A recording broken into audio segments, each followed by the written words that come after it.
سوال ہے بزرگوں کی قبروں کی زیارت کرنا، بلا مقصد کسی کے دربار پر جانا، یہ درباروں. سوال ہے اولاد کو گود لینے کا کیا حکم ہے؟ چہرے کے بال اتارنا خواب کے اندر. اگر کوئی مرد خواب کے اندر، سوال ہے کہ عورت کی رضامندی کے بغیر طلاق کیوں ہو جاتی ہے؟ سوال ہے اہل حدیث اور اہل سنت میں کیا فرق ہے؟ سوال ہے کہ کیا مرد چاندی کی چین گلے میں ڈال سکتا ہے؟ حي على الفلاح. سوال ہے اولاد کو گود لینے کا کیا حکم ہے؟ اس سوال کا جواب تفصیل کے ساتھ میں دے چکا ہوں کہ کسی بچے اور بچی کو گود میں لینا چاہتے ہیں تو شر کا دروازہ بند کریں. یہ نہ ہو کہ آپ مر جائیں، آپ کی بیوی اس سے شادی کر لے، بیوی مر جائے تو بندہ اس سے شادی کر لے.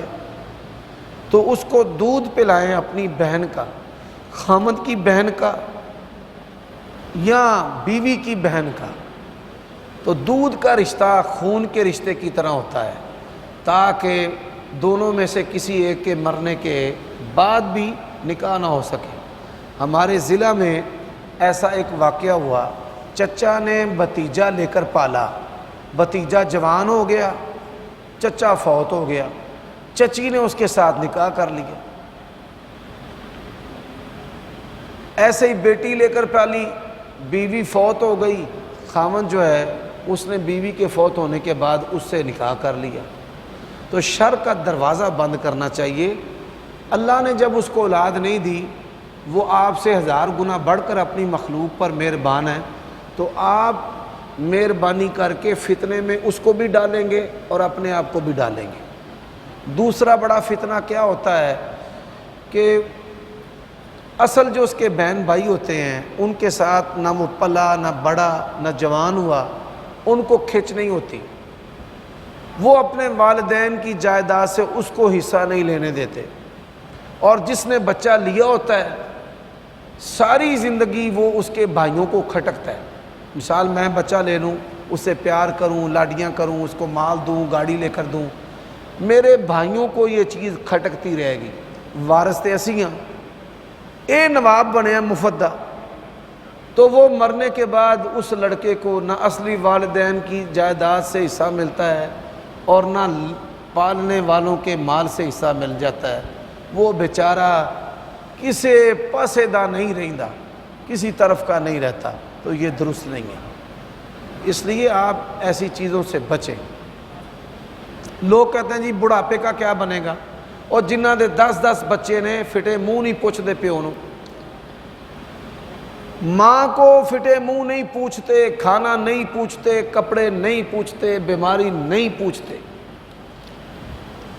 تو میں یہ سمجھتا ہوں کہ بے اولاد جو افراد ہوتے ہیں ان کا بڑھاپا زیادہ اچھا گزرتا ہے ایسے لوگوں کی نسبت جن کی اولاد ہوتی ہے. بڑھاپا سکون میں ہوگا نہیں ہوگا اس کا فیصلہ اللہ تعالیٰ کے پاس ہے.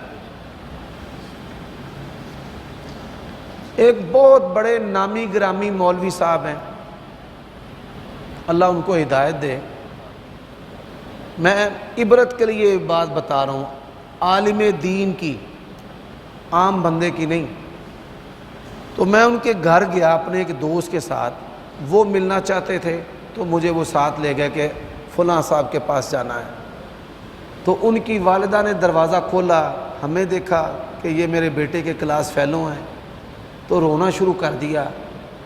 جون جولائی کی گرمی تھی اور ان کی والدہ نے موٹے کپڑے پہنے ہوئے تھے. وہ کہتی ہیں اللہ کی قسم میرے پاس موسم کے مطابق پہننے والے کپڑے نہیں. تو ہم نے کہا کہ ماں جی آپ اظہار کریں. اس نے کہا کہ میں خودداری کے ساتھ مرنا پسند کرتی ہوں، خواہ میرا بیٹا ہے، میں نے اس کے سامنے اظہار نہیں کرنا. کیا اس کو نہیں پتہ وہ اپنی بیوی کو کپڑے لے کر دیتا ہے کہ ماں کو بھی کپڑوں کی ضرورت ہے؟ تو یہ بڑی بات ہے. اللہ تعالیٰ ہمیں سمجھنے کی توفیق دے.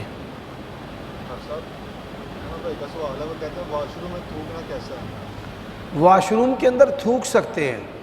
بعض لوگ جو ہیں وہ ڈراتے ہیں کہ واش روم میں تھوکنے سے ایسا اور ویسا ہو جائے گا، ایسا کچھ بھی نہیں ہے.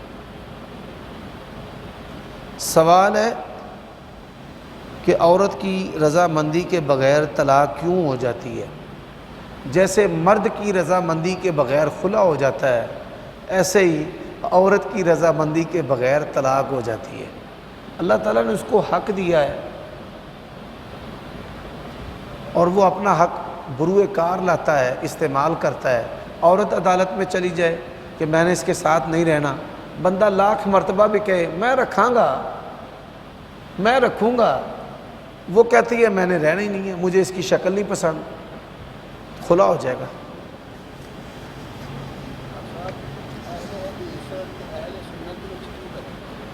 سوال ہے اہل حدیث اور اہل سنت میں کیا فرق ہے؟ اہل حدیث اور اہل سنت دونوں مترادف ہیں، ہم معنی ہیں، ان میں کوئی فرق نہیں ہے، اور ان ناموں پر فرقہ واریت کرنے کی بھی اجازت نہیں ہے۔ اہل حدیث ہی اہل سنت ہے اور اہل سنت ہی اہل حدیث ہے۔ اہل حدیث یہ اہل سنت کیوں نہیں مطلب یا مسجدہ نہیں ہے؟ سوال ہے کہ اہل حدیث اہل سنت کیوں نہیں کہلواتے یا لکھتے کیوں نہیں ہیں؟ بعض جگہوں پر لکھا ہوا ہے، بعض مساجد پر بھی لکھا ہوا ہے۔ میرے محلے کے اندر ایک مسجد ہے، اہل السنہ والجماع اہل الحدیث لکھا ہوا ہے، لیکن یہ جو رجسٹرڈ ہے نا جماعتیں، انگریز کے دور میں رجسٹریشن کا جو قانون لگا انگریز کے دور میں، تو پھر انہوں نے اپنے رجسٹرڈ نام رکھے۔ دیوبندی لکھتے اہل السنہ والجماع، حنفی دیوبندی، بریلوی ول کے بغیر لکھتے ہیں اہل السنہ و جماعت، وہ اس نام سے رجسٹرڈ ہے، اور اہل حدیثوں نے اپنے آپ کو لفظ اہل حدیث کے ساتھ رجسٹرڈ کروایا۔ ٹھیک ہے، یہ ایک تنظیمی مسئلہ ہے اور اس سے بڑھ کر کچھ بھی نہیں۔ سوال ہے بزرگوں کی قبروں کی زیارت کرنا، بلا مقصد کسی کے دربار پر جانا، یہ درباروں پر نہیں جانا چاہیے۔ آپ دعا کرنا چاہتے ہیں تو یہیں سے دعا کر دیں، درباروں پر ٹھیلے میلے ہوتے ہیں، عبرت کی جگہ قبرستان ہے، آپ عبرت کے لیے، دل کی نرمی کے لیے، آخرت کے لیے قبرستان جائیں۔ نبی علیہ السلام نے قبرستان جانے کا حکم دیا ہے، درباروں پر جانے کا حکم نہیں دیا۔ آپ درباروں پر جائیں، آپ کو ننگی عورتیں نظر آئیں گی، شہوت کے فتنے نظر آئیں گے، دعوت گناہ دیں گی کھلے لفظوں کے ساتھ، نشہ آپ جون سی مرضی قسم جو ہے وہ درباروں سے لے لیں، اسیر لے آئیں، کام کروانے کے لیے جو جبری کام کروایا جاتا ہے درباروں سے بندے مل جاتے ہیں۔ اللہ تعالی ہمیں سمجھنے کی توفیق عطا فرمائے۔ بھائی کا سوال ہے کہ آپ نے استخارہ کا بتایا کہ پتہ نہیں چلتا کہ جو ہم نے کرنا ہے، تو کیا بار بار استخارہ کر سکتے ہیں؟ کثرت سے استخارہ نہیں کرنا چاہیے، ایک دفعہ کرنا ہی کافی ہے۔ انسان وہم کا شکار ہو جائے گا، وہم میں پھر اسے استخارہ فائدہ نہیں دیتا۔ نبی علیہ السلام نے 2 رکعتیں پڑھنے کا کہا ہے، 100 رکعتیں پڑھنے کا تو نہیں کہا، مطلب کہ 4 6 8 مرتبہ پڑھنے کا تو نہیں کہا۔ ایک دن نہیں پتہ چلتا، اگلے دن کر سکتا ہے۔ یار پتہ نہیں چلتا، انتظار کرے، اللہ پتہ چلا دے گا۔ ہاں تو ہے نا حدیث صاحب کہتے ہیں اللہ کے نبی استخارہ کی ایسے متقین کرتے جیسے پڑھنے والوں۔ یہ بات درست ہے، لیکن ایک عمل کے لیے ایک ہی مرتبہ کرنا استخارہ کافی ہے۔ ایک آدمی جو ہے وہ استخارہ کرنے کے بعد دیکھتا ہے خواب نہیں آئی، ایک باری اور استخارہ، کوئی رسپانس نہیں ملا، پھر استخارہ۔ بھائی استخارہ کرنے کے بعد معاملات کو اللہ کے سپرد چھوڑ دے، انشاءاللہ اللہ اپنے بندے کی رہنمائی کرے گا۔ سوال ہے کسی بھی شخص کو بندر کے منہ والا کہنا یہ کیسا ہے؟ اور دلیل پکڑنا اولئک کالانعام بل ھم اضل۔ کسی بھی بندے کو خواہ وہ کتنا ہی ڈی شیپ کیوں نہ ہو، اس کے نئے نقش کیسے ہی کیوں نہ ہو، رنگ کیسا ہی کیوں نہ ہو، اس کو بندر کہنا، کتا کہنا، سور کہنا، کلموا کہنا، فٹے منہ کہنا یہ جائز نہیں ہے۔ اور یہ جو آیت کریمہ ہے یہ کیفیت اور انجام کے ساتھ خاص ہے کہ اولئک کالانعام بل ہم اضل، اللہ کے ہاں ان کی کیفیت جو ہے وہ جانور اور جانوروں سے بھی بدتر ہے۔ نبی علیہ السلام نے لعنت سے منع کیا ہے، ولا تنابذوا بالالقاب منع کیا ہے۔ تو اس عالم کا یا کسی بندے کا بندر کہہ کر یہ آیت پڑھنا ظلمات بعضها فوق بعض ہے، یعنی ظلم پر ظلم ہے۔ ایک اس نے جرم کیا ہے اور پھر جرم پر قرآن مجید کی غلط نعوذ باللہ غلط تفسیر کرنا، یہ اور بڑا جرم ہے، اس کو رک جانا چاہیے۔ اور سر جی ممبر پر کھڑے ہو کر قرآن و حدیث بیان کرنے کے علاوہ صرف ایک شخص کو نشانہ بنایا جائے اور سیاست بیان کی جائے، 1.5 گھنٹہ لگایا جائے، ممبروں پر ایک شخص کو اپنی گفتگو کا محور بنانا اور اسی پر گفتگو کرنا اس کے حق یا خلاف، یہ اسوہ نبوی نہیں ہے، یہ تعلیم و تزکیہ علم و حکمت کی مجلسیں ہیں۔ یعلمہم الکتاب والحکمہ ویزکیہم۔ اب میں جمعہ پڑھاؤں نواز شریف کی حمایت پر یا عمران خان کی مخالفت پر یا پی ڈی ایم کی حمایت پر، تو سیاسی افراد کو اپنے خطبات کا دروس کا موضوع نہیں بنانا چاہیے۔ علماء کو بڑے مختصر اور جچے تلے نپے جملے کہنے چاہیے۔ اب جو بندے آپ میری مجلس میں بیٹھنے والے ہیں ان کو پتہ ہے کہ حافظ صاحب کے دل میں کس کی حمایت ہے، آپ کو پتہ ہے، لیکن الحمدللہ میں اس حمایت کو بھی ایک دائرے تک رکھتا ہوں اور کسی کی مخالفت بھی بڑے اچھے طریقے سے کرتا ہوں، نصیحت کے انداز میں کہ لوگ اس کو قبول بھی کر لیں، لیکن میں نے آج تک اس کو کبھی موضوع سخن نہیں بنایا۔ یہ حماقت ہے، یہ درست نہیں ہے۔ آپ صاحب ایک بندہ کراچی میں مستقل اس کی رہائش ہے، لیکن کاروباری معاملات کی وجہ سے گجرا والا میں رہائش پذیر ہوتا ہے، جب وہ واپس چھٹیوں پہ جائے گا تو وہ قصر پڑے گا؟ ایسا آدمی جو کراچی میں مستقل رہائش پذیر ہے، کسی دوسرے شہر کا رہنے والا ہے اور پھر وہ دوسرے شہر میں مستقل کاروبار کرتا ہے، تو اس کی دونوں شہروں میں نماز پوری ہوگی۔ جی سوال ہے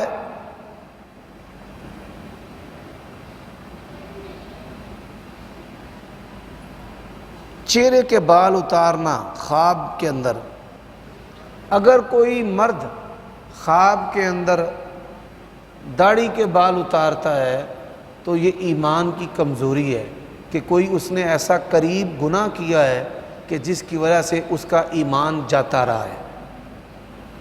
ایسے ہی معبرین علماء نے لکھا ہے کہ داڑھی کا جھڑ جانا، اس کی عزت کا چلا جانا، ہیبت کا چلے جانا، شرف کا چلے جانا۔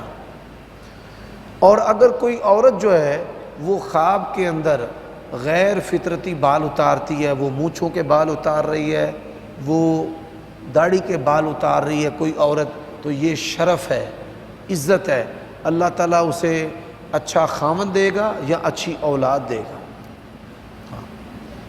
سوال ہے کہ جمہوریت صحیح ہے یا نہیں۔ ایک تو ڈیموکریسی نظام ہے نا کہ انگریزوں نے اپنے ملک میں مرد کی مرد سے شادی جائز قرار دی ہے، تو یہ تو ڈیموکریسی کفر ہے۔ اور ایک ہے علماء ان کی اکثریت، دنا لوگوں کی اکثریت، تو علماء اور دنا لوگوں کی اکثریت کا اعتبار ہے، لیکن حرام کے لیے کہ آپ قانون سازی کریں کہ آپ مرد کتیا سے شادی کر لے، عورت گدھے سے شادی کر لے، عورت عورت سے شادی کر لے، عورت جو ہے وہ جانور سے شادی کر لے، اور اس کو انہوں نے آزادی کا یا ڈیموکریسی کا نام دیا ہے۔ میں اٹھتا ہوں پھر پیتا ہوں، تو یہ جو ہے یہ ڈیموکریسی جو ہے یہ کفر ہے۔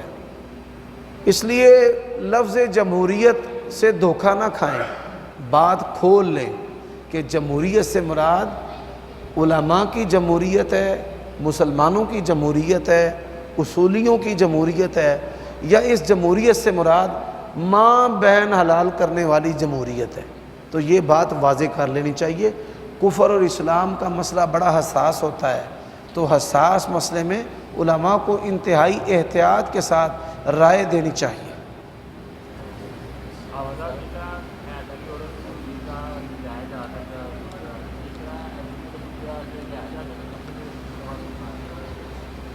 حائضہ عورت جو ہے وہ خطبہ جمعہ سننے کے لیے آ سکتی ہے، لیکن شرط یہ ہے کہ مسجد سے باہر بیٹھے۔ مسجد سے باہر جو جگہ ہے، یا اگر الگ سے جگہ ایسی عورتوں کے لیے مسجدوں کے اندر بنائی گئی ہے تو وہاں پر بیٹھ کر وہ خطبہ جمعہ سن سکتی ہے۔ سوال ہے کہ کیا مرد چاندی کی چین گلے میں ڈال سکتا ہے؟ اس سوال کا جواب کئی دفعہ پہلے بھی دیا جا چکا ہے کہ وہ پہن سکتا ہے۔ اس کی ممانعت حدیث میں نہیں آتی بلکہ جواز آتا ہے۔ حضرت حسن رضی اللہ تعالی عنہ کے گلے میں ایک ہار تھا لونگ سے بنایا ہوا، خوشبودار جو لونگ ہے نا ڈال کر، تو ہار ان کے گلے میں ڈالا تھا۔ تو چین جو ہے وہ چاندی کی گلے میں مرد لڑکا جو ہے وہ پہن سکتا ہے، انگوٹھی پہن سکتا ہے۔ سونا پہننے کی ممانعت ہے اور لوہا پہننے کی ممانعت ہے۔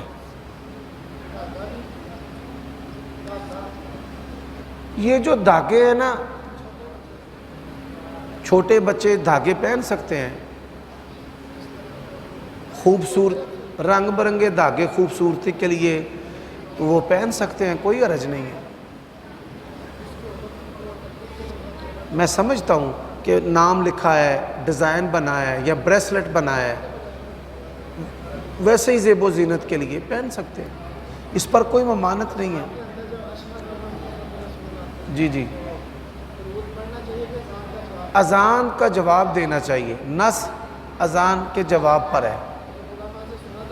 اذا سمعتم المؤذن فقولوا مثل ما يقول ثم صلوا علی، پھر مجھ پر درود پڑھیں، وہ کہیں جو وہ کہہ رہا ہے۔ جو علماء کہتے ہیں نا کہ صلی اللہ علیہ وسلم کہے، ان کے پاس دلیل کوئی نہیں ہے۔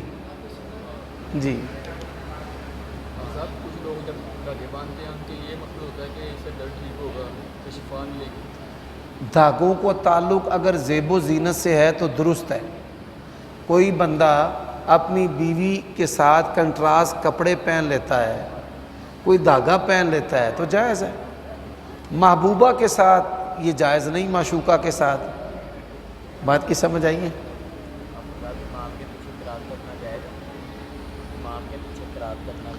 سوال ہے امام کے پیچھے قرات، تو امام کے پیچھے تمام نمازوں میں سورۃ فاتحہ پڑھنا واجب ہے۔ نبی علیہ السلام نے فرمایا جو بندہ سورۃ فاتحہ نہیں پڑھتا اس کی نماز نہیں ہوتی۔ جی،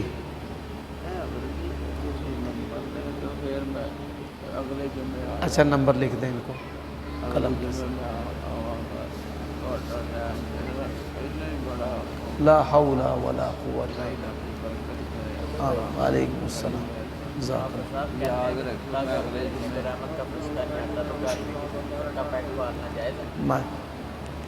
ماشاء اللہ۔ نماز پڑھی ظہر کی، امام صاحب نے 5 رکعتیں پڑھی نماز، لیکن وہ کہتے ہیں پتہ نہیں چلا امام کو، مفتیوں نے بتایا کہ نہیں آپ نے 5 پڑھا ہے۔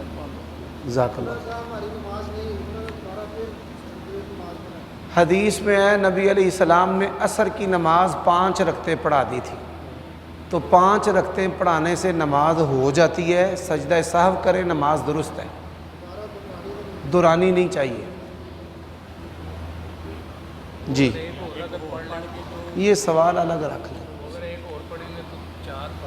بھائی، 5 ہی پڑھے، رسول اللہ نے 5 ہی پڑھی ہیں۔ بخاری شریف کے اندر حدیث ہے، جہاں صاحب کا بیان ہے نا وہاں یہ حدیث موجود ہے۔ میں نکال دیتا ہوں آپ کو، نہیں وہ 5 والا بھی آتا ہے۔ جی جی، میں انشاءاللہ نکالتا ہوں۔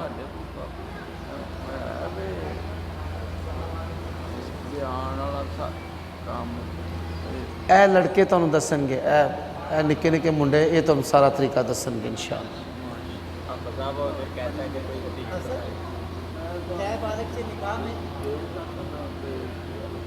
نہیں، مینوں بہت فرق ہے، میرے کو دوائی ہے، اللہ تعالیٰ تانوں پورا اجر دے، وہ دن مینوں فائدہ ہو گیا، بس 1-2 دن چ ٹھیک ہو جائے گا۔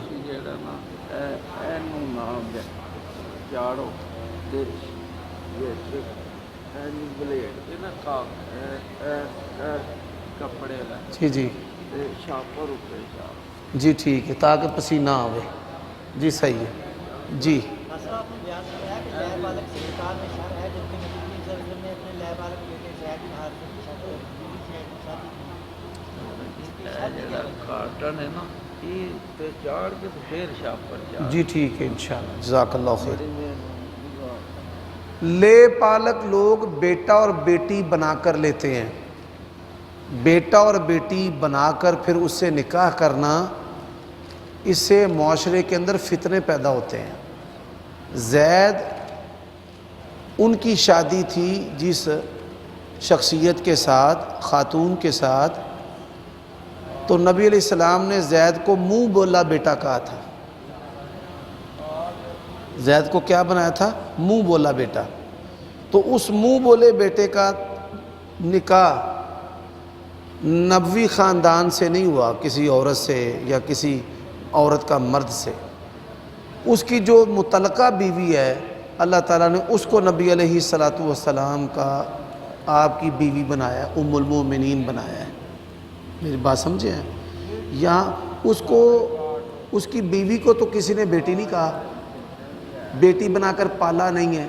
یہاں پہ لے پالک اور منہ بولے بیٹے، ان دونوں میں فرق ہے. مثال کے طور پہ یہ بچہ جوان ہے، میں کہتا ہوں آپ میرے بیٹے ہو، اس سے مراد ہے شاگرد بھی، اس سے مراد ہے بیٹوں کی طرح بھی، ٹھیک ہے. اور اس سے مراد یہ ہے کہ میں اس کو اپنی اولاد کی طرح دیکھتا ہوں، بھتیجوں بھتیجیوں کی طرح، بانجوں بانجیوں کی طرح. اور ایک ہے بچپن سے ایک دو دن کا، 5 دن کا بچہ لے لینا کہ یہ بھائی بچہ مجھے دے دو. اب چھوٹا بچہ لینا، ماں بن کے اس کو پالنا،